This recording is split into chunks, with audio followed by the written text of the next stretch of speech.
Y'all continue to sleep on these 10 dudes for fantasy football. Not me, because it's 9 a.m. and I'm ripping C4 pre-workouts for absolutely no reason. 6'5" for nothing. We're talking 10 players that are going, I think, round 12 or later. Maybe one of them has moved up to round 11. Some of them are like round 16. 10 dudes that I absolutely love going in the later double-digit rounds of fantasy football drafts. So y'all know what to do next. Tuck them.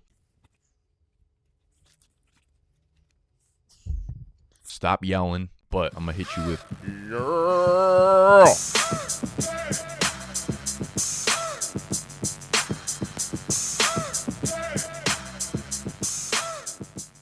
Okay, I can't stop yapping about this dude. It's Michael Wilson. And if you watch Tuesday's video, which was my complete recap of the week 1 of preseason games, a lot of these dudes might be overlaps because I talked about them after week 1 because I'm excited about them and excited what I saw in week 1 of preseason. So Michael Wilson is a rookie out of Stanford, 6'1", 215 pounds. Michael Wilson is the only dude in that receiving core in Arizona that's bigger than 185 pounds. And listen, I'm not like one of those hipsters that's joining onto the band right now. I've been talking about this is kind of the definition of being a hipster. I'm a Michael Wilson hipster. Fuck it. Michael Wilson is a dude that I've liked since, if you watch my videos since fucking pre-NFL draft, he was one of my favorite sleeper wide receivers coming out of Stanford. This dude runs such good routes for how big he is and how athletic he is. I'm telling you, he's going to be a staple in this offense immediately. It's Hollywood Brown, and then the wide receiver 2 role is his. He ran every single snap with the starters in their first preseason game. He's gotten nonstop buzz. He's like a goddamn bumblebee out there in the Arizona training camp. And I tweeted this out the other day. Every year, there are guys that come out in the draft class that people just kind of write off because they don't fit the analytical bill. But if you watch just a little bit of tape, you can see that you just need to put context behind their stories. Michael Wilson had a ton of trouble staying healthy in college. That was his biggest problem. And listen, I can't predict injuries. I don't know if Michael Wilson is going to stay healthy, but I do know that if he does stay healthy, he's going to be an impact player for the Arizona Cardinals. 2 years ago, this player was Ramondre Stevenson. I loved him. He went to JUCO. He got suspended, but he was so good once he got to Oklahoma and was able to play on the field in a limited sample size. But no one wanted to actually look in to why his limited sample size was a thing. Last year, Dameon Pierce, absolutely loved him, right? Michael Wilson, for me, is this year's Ramondre Stevenson, Dameon Pierce at the wide receiver position, which is pretty cool because normally we settle in on a running back, but we're talking about Michael Wilson. In their first preseason game, it was Michael Wilson. Who the fuck was the other outside wide receiver? Zach Pascal, and then Rondell Moore only ran routes when they were doing 11 personnel and he was in the slot. It's going to be Michael Wilson, and it's going to be Hollywood Brown on the outside. This is going to be a bad team. They're going to have to pass the ball a lot in the second half. If you're in a regular home league, your homies will have no fucking idea who Michael Wilson is, so you could probably get him in the last round. But if you're doing best ball drafts right now on Underdog, Michael Wilson should occupy your 15th round pick every single time. And if I'm at the turn, what I like doing is stacking up Michael Wilson with Alec Pierce. Alec Pierce, sophomore wide receiver out of Cincinnati, now paired up with Anthony Richardson. Anthony Richardson was named the starter out there in Indy for his rookie season. So there will at least be a lot of excitement out there in Indy. I don't know how this offense is going to come together. What I do know is based off watching them play and also based off just last year, Michael Pittman just seems to be a dude who's probably going to be underutilized like throughout most of his career. He's a good deep ball player. He's a very good separator. He's a good route runner, but they just use him as a safety blanket and as a possession receiver like 10 yards down the field. Alec Pierce seems to be the go-to guy down the field. I think he's going to be making a lot of plays, 20, 30, 40 yards down the field, and that is his specialty. That was his thing coming out of Cincinnati. That was kind of his thing last year. He was on limited playing time, but I expect it to be fully Alec Pierce, Michael Pittman on the outside for Anthony Richardson, who's got a cannon of an arm and will take shots down the field. So kind of like Alec Pierce. He's a little bit tougher in just like straight up redraft leagues because those big play type dudes are a little bit tougher to predict when you should be throwing him into your lineup. But I'm a fan of Alec Pierce. He's a dude that you can absolutely get late, and I think we'll have big games where he's like a top 15 wide receiver 3 to 4 times throughout the year. Next up, kind of a boring player, but in that same mold is Devante Parker. Now, I don't really want to invest in like the New England Patriots passing offense whatsoever, but what I do feel like is we don't really know who the wide receivers are going to be, right? They signed Juju, but Juju, I'm pretty confident in saying that he kind of stinks, and he's a worse fit for this offense than Jacoby Myers was. Tyquan Thornton is a fun young wide receiver that I had a lot of excitement about in the beginning of the year, but he's not really running a lot of routes with the starters, and we haven't heard too much buzz out of camp from him about him being like a staple of this offense. Mike Gesicki did just get hurt, so Devante Parker is a dude that they just gave an extension to. So it feels very clear to me that if there's one staple of this passing offense, it's going to be Parker. I am not like overly excited to get him onto my team, but I do think he's probably a lock for about 80 targets and to run 75 to 80% of the routes in this offense. And the targets got to go somewhere. There's a lot of hype about Demario Douglas right now. Hands off. We're doing push-ups. Hands off of Demario Douglas right now until I see more, because he was not running with the starters. So Parker's a dude. They gave him like 3 years for $35 million like a month ago, and I'm sure if you look at the contract, it's probably realistically just like a 1 or 2 year deal. But that's enough for me to know that like someone's going to get targets, and he is at least one staple of the outside wide receivers in this offense. You want to talk about a staple in this offense? Let's talk about Jake Ferguson. Fergie, okay? Ferguson has been getting all the hype all offseason. They drafted Luke Schoonmaker. They have other wide receivers that have been like hurt, Peyton Hendershot, or whatever the fuck his name, Yeah, it's Hendershot, I think. Ferguson's that dude. He is the starter there. He looked great in their first preseason action. Again, when I look at preseason games, I don't really care about production. I'm not looking at stats. I'm looking at who is running routes with the starters, who is the one that's taking all the snaps with the ones, who is running the routes when their starting quarterback takes dropbacks, and it's Jake Ferguson. And he did run up some nice statistics in their first game. I think he got targeted 3 times on their first drive. I expect him to be a big part of this passing offense, a passing offense that's going to have to go pass heavy based on their personnel. So Jake Ferguson is a dude that I don't know if I'm comfortable throwing him right into my starting lineup, but I feel like a month into the season, we're going to be ranking Jake Ferguson as a top 10 tight end week in and week out. Number 5 on this list, and by the way, all of my preseason weekly recaps and write-ups are in our draft guide. I go through every single preseason game, which I will be doing for all 4 weeks of the preseason, and going in-depth on snaps, on targets, on routes, on participation with the ones in the starting lineup, all available in our draft guide, as well as our rankings too. So one quarterback, if you're in a super flex league, we got super flex rankings as well, positional rankings, our must-draft players, our all-fade list. We got a whole gang of shit in that draft guide.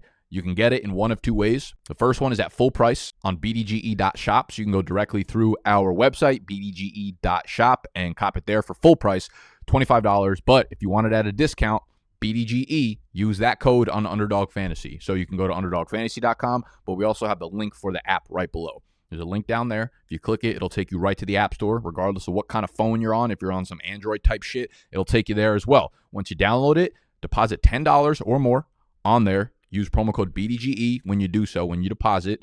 It will not only double the money that you have on your account to play some pick'ems with us, to do some best ball drafts with us, but you will get the draft guide emailed to you for free. Monday updates every single week for the draft guide emailed to you as well. So go cop the draft guide if you want all that shit. Number 5 on this list, Zay Jones. He's just going to continue to get disrespected. He was a big part of this Jacksonville passing offense last year, and they add Ridley.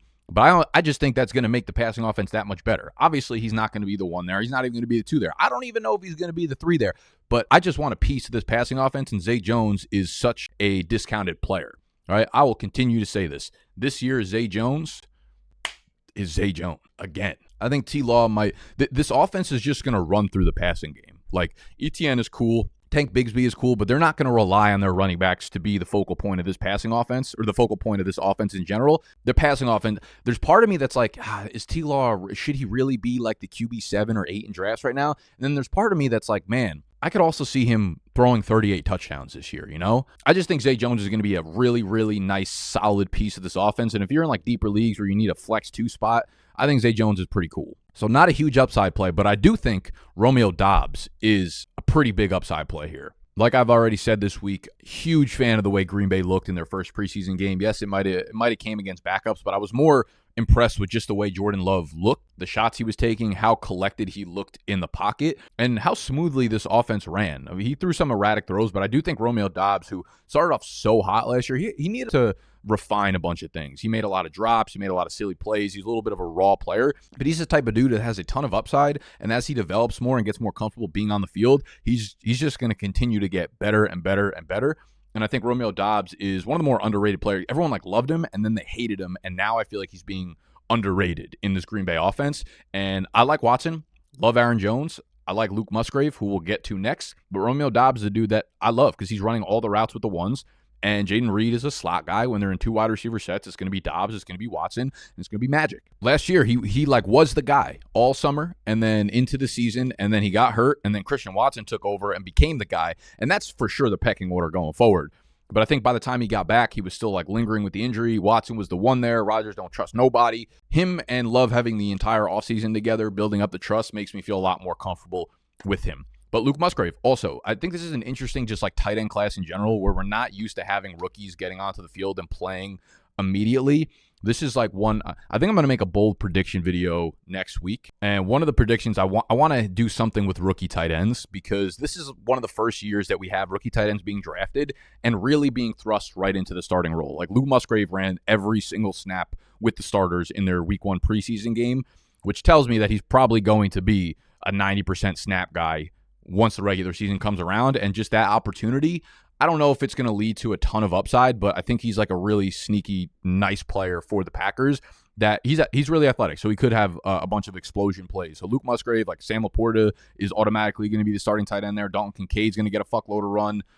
Do not draft Michael Mayer. I'm telling you, Michael Mayer is going to be a huge mistake for you guys. I've been saying this for a long time. Austin Hooper is like the perfect dude to annoy the shit out of people who drafted Michael Mayer because you're just going to be the whole time like Mayer's so much more talented. He's so much better than Austin Hooper. How are they not playing him? But like this is what happens. We've already been down this road before. Those other guys have no competition. Luke Musgrave is one of them, so he is number 7 on this list, I think. Number 8. This might be a hot take, but Courtland Sutton. Everyone is obsessed with Jerry Jeudy right now. I get it. Jeudy probably has more upside. But when you look at Courtland Sutton, one, like when Russ was on the field for this first game, I'll be honest, I would have been probably completely out on just like every Denver pass catcher here. But Tim Patrick, now again out for the year, unfortunately, it condenses the target share and it condenses it pretty much to Courtland Sutton and Jerry Jeudy. You know, maybe Mims gets on the field, maybe Hamler, maybe fucking Marquez Callaway. I don't really know, but what I do know is Russell Wilson's first read, so many of the dropbacks goes to Courtland Sutton. He looked good in the first preseason game, and if this offense is even a little bit better than last year, I think Sutton can, I don't want to say eat.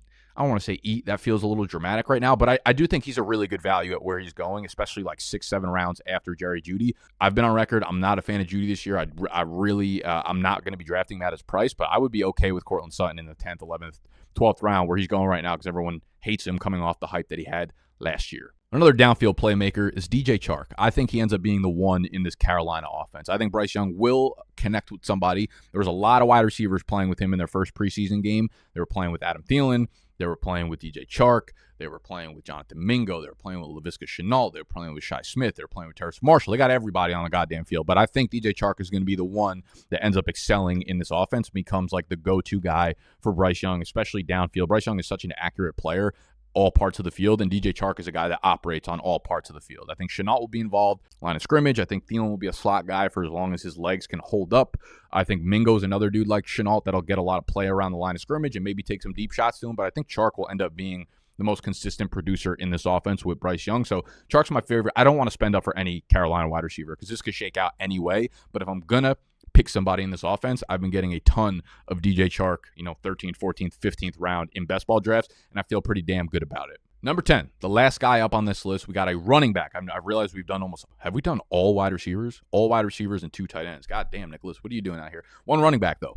One running back that I cannot stop drafting in round 14, 15. And before I name him, before I name the boss, make sure if you're enjoying the video, you hit the button that looks like this. You subscribe to the channel if you are new here, because we're going to be doing fantasy football videos, obviously, throughout the entire season, as well as the rest of the offseason. Let me know what you guys want to see. I want to do a bold prediction video next week, but we got a couple weeks till draft. What videos you guys like the most? What would help y'all the most that I can produce over the next couple weeks before the season actually starts? All right, so let me know in the comment section, and then let me know how much you guys love Jeff Wilson in the comment section. Now, Jeff Wilson left practice last week, and I feel like we still really haven't gotten word of how severe his injury is, so this is based off me hoping that it's not serious. If he's back at practice like next week, then this remains good. If he's missing multiple weeks, then we got to be out on Jeff Wilson, of course. But for right now, I'm looking at the backfield in kind of the same way I feel about Michael Wilson, how he's the only big wide receiver in Arizona. So by default, they kind of have to use him in certain areas. Jeff Wilson is the only big running back in this backfield. So they have Raheem Mostert, who they sat for the first preseason game, which I kind of assume he's probably the starter there until he gets hurt. They have Myles Gaskin and Salvon Ahmed, and then devante. So it went in that order. They had Mostert and Wilson both rested for the first game. You had Salvon Ahmed and Myles Gaskin play exclusively with the starters. devante came in afterwards, played with the second and third string players on the Dolphins. I'm not going to read too much into that because I think by next week, A-Chain could be the third running back or the first guy in if Wilson and Mostert sits. But I think one of those guys probably gets cut. It's definitely either Gaskin or Salvon Ahmed. I'm not sure who they would keep on the team there. But if A-Chain is further down the pecking order, the depth chart, than we previously imagined, then this will be even more condensed. And I just think Jeff Wilson, I'm a big fan of Miami. I think they're going to be one of the more underrated teams in the entire NFL. I'm really in on their offense. And there's just no way that Jeff Wilson is not the goal line back there. They're not going to run the ball a ton when they're on the goal line. I think they'll probably be a super pass-heavy team, kind of similar to the Chiefs. That when you get inside like the 10-5, you kind of know what they're doing. They're probably passing it. But I think the few runs that they do have are going to be Jeff Wilson's. And he's the only back that's really been able to hold up with a big workload at the NFL level of the dudes that they've got on the depth chart right now. So Jeff Wilson's a dude that I, sparingly based on the injury news at this point, if he's back, though, Jeff Wilson will be a double-digit round pick for me in almost every draft that I have, okay? He was impressive last year. He's impressive. Anytime he's gotten opportunity, he's been impressive, and I feel like now is probably a golden time to have an opportunity as a super underrated player in a very, very good offense. All right, so those are the 10 guys. We'll run through them real quick. We got Michael Wilson, Alec Pierce, Devante Parker, Jake Ferguson, Zay Jones, Romeo Doubs, Courtland Sutton, DJ Chark, Luke Musgrave, and Jeff Wilstein. Those are the 10 sleepers I'm looking at. I'm looking at you to go down there, hit the thumbs up button, subscribe to the channel, and most importantly, if you want to support the brand, head over to Underdog Fantasy. Use promo code BDGE. When you deposit $10 or more, they'll double whatever you put down. You'll get the draft guide for free. And we've got our own BDGE Superflex tournament launching on their platform next Thursday. Love to see it. Now y'all can untuck your shirts.